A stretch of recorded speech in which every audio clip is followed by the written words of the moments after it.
While walking at the mall, a security guard came up to me and said, "Ma'am, is this child yours?" I was about to say no, but the kid looked at me with fear in her eyes. She nodded her head slightly and mouthed the words, "Say yes, please," while the guard wasn't looking. Something in her expression made me trust her instantly. "Yes, this is my daughter." I pulled her into a hug and felt her trembling against me. The security guard looked skeptical. He was a heavy-set man with a mustache who reminded me of Paul Blart. She was hiding in the dressing rooms for over an hour. Staff was concerned. "I'm so sorry. We got separated and she must have gotten scared." I rubbed the girl's back trying to seem maternal. You know how kids are. He studied us both for a long moment. The girl buried her face in my shoulder and I could feel her heart racing against my chest. Finally, he nodded and walked away, but I noticed he spoke into his radio as he left. We didn't have much time. As soon as he turned the corner, I knelt down to the girl's level. She had dirty blonde hair in a messy ponytail, and her Pokemon Eevee t-shirt had stains on it. Dark circles under her eyes made her look older than she probably was. Her eyes kept darting around like she expected someone to jump out at any moment.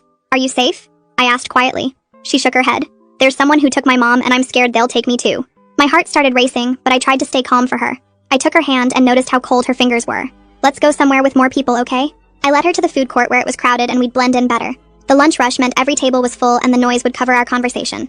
I bought her a slice of pizza and a lemonade, then found us seats near the exit. She devoured the food like she hadn't eaten in days. "Who took your mom? What did they look like?" I kept my voice gentle while my eyes scanned every face that passed. She wiped her mouth with the back of her hand. "The man said he was a cop, but he wasn't a cop." My mom knew something was wrong. "How did she know?" I asked while watching a man in a maintenance uniform push a garbage cart past us. The girl took a sip of the lemonade I'd bought her. Her hands shook slightly as she held the cup. "She used to be a cop." She said his badge looked fake and his uniform was wrong. The shoulder patches were for a different county and his belt only had handcuffs. "What happened then?"